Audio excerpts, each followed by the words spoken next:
Gente, vamos voltar para a nossa discussão aqui. Nós estávamos falando sobre a prisão do indígena Chavante Sererê, certo, sim, Paulinha? Estava. E a conversa que estava girando em torno dessa questão, né, doutor? Desculpe as brincadeiras, viu, doutor? Aqui é papo de louco. Acostumado. Viu? Aqui é papo de maluco, mas aqui sempre tem bastante carinho e respeito. O que eu ia perguntar para o senhor é o seguinte: o senhor falou bastante dessa questão de que o processo nessa prisão específica de 10 dias foi um processo equivocado. Qual seria o processo certo, então? Imagine que porque nós temos esse fato, que são as falas desse indígena. Qual seria a linha processual correta, na sua avaliação? Bom, Paulo, primeiramente a abertura de um inquérito para apurar e para investigar profundamente os fatos que lhes são atribuídos, né? Então, e isso teria que ter sido feito por quem tem competência para se julgar um cidadão comum, que no caso, por ter ocorrido em Brasília, seria o Tribunal de Justiça do Distrito Federal. Além disso, tem que se perquirir as provas. O que mais está deixando os advogados atordoados hoje, o advogado que conhece o direito constitucional, é a ofensa ao devido processo legal, que é diária e rotineira. Então você tem prisões acontecendo, primeiro porque não deveria fazê-lo contra esse cidadão, porque na verdade não tem a competência dele, muito embora ele seja a Suprema Corte, existem as divisões de competência. Então, a agressão ao devido processo legal começa aí. Segundo, quando você abre um inquérito, você vai perquirir provas e, tendo provas, você leva isso para o Ministério Público. Então a autoridade policial faz a análise das provas, leva ao Ministério Público, o Ministério Público propõe uma ação pedindo para o juiz a condenação. E aí o juiz, se convencer, após a apresentação da denúncia, a defesa e as provas e a audiência, ele fala: eu acho que você realmente cometeu isso, você vai preso. Então, peraí, só um minuto. Então, esse início da história, porque o pedido é da Procuradoria-Geral da República, não é? Sim. E por quê? Aí que você acha que aí que mora o problema? A Procuradoria não deveria estar em cima disso? E as ameaças não estão no sentido dos ministros do STF e do presidente eleito Lula, ou não? Isso não tem nada a ver. É por isso que entra, não é? A Procuradoria-Geral da República? Não, porque senão, se todos que ameaçarem o presidente amanhã depois, o STF não vai ter braço para prender todo mundo. Imagine que que na verdade aconteceu durante 4 anos. O presidente Por que a Procuradoria-Geral da República agiu nesse sentido e pediu a prisão dele? Bom, por motivos que a gente pode deduzir, mas não posso acusar. Tá. Acredito que, na verdade, a culpa eu não boto tanto na PGR. Ela fez o papel dela pelos motivos que ela tem. Para mim, o que assusta é o juiz que recebe a causa e dá seguimento a ela, mesmo sabendo que não estão presentes os elementos de procedibilidade, que no caso a competência, né? Aliás, a competência é tão importante que anulou todo um processo com 3 julgamentos, em 3 instâncias de um presidente que hoje está aí. Então, para você ver como é importante a competência, por que um índio está sendo julgado pelo STF? Então, o que tem ocorrido diariamente e que assusta, como eu disse, é a ofensa ao devido processo legal. Não houve todo esse processo. Douglas, mas isso nós temos que aguardar sempre tudo isso, e se o cara for perigoso? Aí é que entra a ameaça grave ou o risco grave, a prisão preventiva. Mas o que é ser... Esse é um ponto muito perigoso, subjetivo, exatamente. Isso, não é? Ser perigoso. O que é isso? Ser perigoso. Vou começar pelo histórico, né? Então, se ele tem um passado, se ele já foi condenado, se ele já foi... se não foi condenado... Se ele invadiu o aeroporto. Invasão de aeroporto. E o que ele fez quando ele invadiu o aeroporto? Qual é o crime de invadir o aeroporto? Não, é que eu estou trazendo aqui coisas que já aconteceram. Sim, que foi levantado. Isso, inclusive num parque, também no shopping. Eu vi, inclusive são esses os elementos, é isso que me assusta. Porque eu fiquei procurando, falei, qual o risco desse cara para o presidente eleito ou para o Alexandre de Moraes, né? Por favor, eu tenho uma pergunta. Eu tenho uma pergunta, inclusive uma pergunta para o próprio Conrado. Por favor. Conrado, é o seguinte, querido, não sei se primeiro bom dia. Eu acho que uma das grandes causas aí da própria campanha do PT foi justamente né, proteger os indígenas, né, fazer absolutamente tudo, tal. Como que você vê justamente tudo isso vindo na contramão quando eles simplesmente aprisionam um indígena e colocam o cara ali atrás das grades como se nada tivesse acontecido e de uma forma extremamente cá entre nós, né, na minha opinião, completamente arbitrária, que não tem nenhum sentido.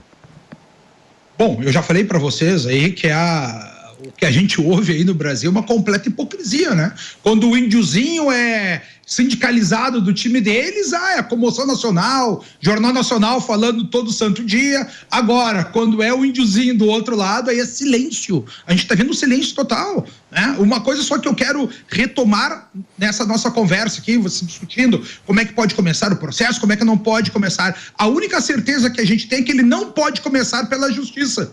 A justiça, ela responde as perguntas, ela não age de ofício numa prisão dessa forma. Então, quem tinha que fazer alguma denúncia se existia um crime, ou é a polícia, ou é o Ministério Público, ou é alguma requisição. A justiça não pode começar por si mesmo um processo, se colocando como investigador, se colocando como acusador e só colocando como juiz que vai determinar a prisão. Isso é um absurdo. E essa prisão já foi decretada lá no dia 10. Por que só foram executar ontem à noite, no apagar das luzes? E quando eu vejo essa legenda aqui dizendo indígenas manifestantes revoltam com a detenção do Chavante, isso é uma coisa. Agora, essas outras imagens de ônibus pegando fogo, vocês viram os caras gritando ali, fora Bolsonaro? Por que...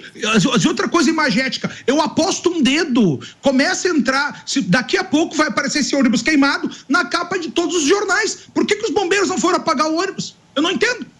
Tem outros casos pela cidade, ok, mas por que não foram apagar esses ônibus? Vai ser a capa dos jornais. Imageticamente, é muito importante para falar que bolsonaristas atacaram, porque essa narrativa que está aqui embaixo, de manifestantes que se revoltam com a prisão do Tererê ali, isso aí já lotou as redes sociais.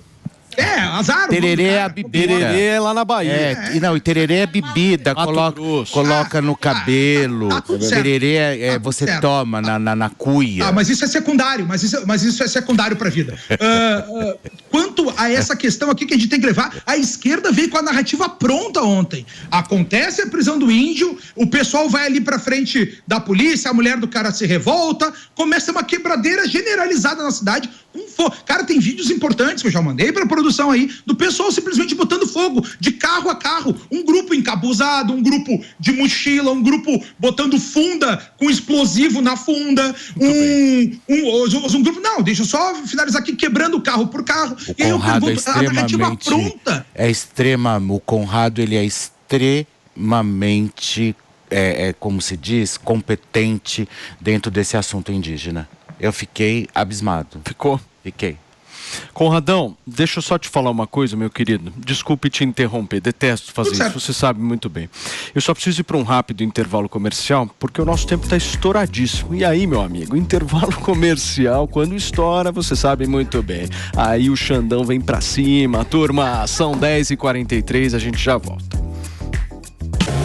10h46, nós estamos de volta nesta terça-feira, ao vivo aqui na Jovem Pan News com o nosso Morning Show. Estávamos conversando sobre a prisão, certo, meu querido Felipe Campos? Sererê. O indígena Sererê, que está repercutindo bastante em todo o Brasil. A gente estava comentando sobre a questão processual, enfim, e nós tivemos hoje a participação do especialista em negociação por Harvard, minha querida Paulinha Carvalho, doutor Douglas Calvo. Eu queria te agradecer, doutor, sei que o seu tempo é super escasso. Muito obrigado pela sua participação aqui no Morning Show de hoje e volto sempre. Eu que agradeço, Paulo. Foi um prazer estar com vocês e até uma próxima oportunidade. Muito obrigado, doutor. Obrigado. Conradão, aqui é o seguinte, meu querido. Paulinho te interrompe, mas o Paulinho te entende e te passa a palavra de novo, querido. Maravilhoso. Paulo, obrigado. Não, mas eu quero trazer esse cômputo geral das informações para a gente abrir bem os olhos com o que está acontecendo. Ontem a gente teve essa bela narrativa. Veio a diplomação do Lula, veio o Alexandre de Moraes, em primeiro lugar veio o corregedor dizer no ouvido, missão dada é missão cumprida. vaza no áudio, todo o Brasil escuta isso, vê Alexandre de Moraes dizer, chama todos os manifestantes de covardes, de terroristas, depois ele diz que a perseguição vai ser permanente, depois disso a gente tem uma prisão que já havia sido decretada 2 dias atrás, acontecendo no final da noite, parece que nas cercanias da saída do Palácio da Alvorada, onde estava todo mundo rezando com o presidente Bolsonaro às 18 horas para tirar a bandeira ali, depois começa um caos generalizado, com imagens de pessoas quebrando na sequência todos os carros, botando fogo na sequência todos os carros, e olha só, os brasileirinhos estão botando essa imagem aí, os caras estão caminhando de braços cruzados, de verde e amarelo, ó. Quem vai ver botando fogo em tudo isso, se as imagens chegarem aqui, é o pessoal aquele do capuz, da mochila, gritando fora Bolsonaro. Isso tudo tem que ser investigado. Cadê essas pessoas presas? Por que a polícia não prendeu? Por que a polícia já não tá? Nós prendemos... Não, na noite de ontem foram presos 32 manifestantes, e eles são de tal e tal e tal lugar. Ontem, aquele secretário de segurança que aparece nessa mesma entrevista coletiva por um ministro que não é ministro, né, pelo chefe de segurança do Lula, e mais o cara ele dizendo, não, esses manifestantes estavam todos lá no QG.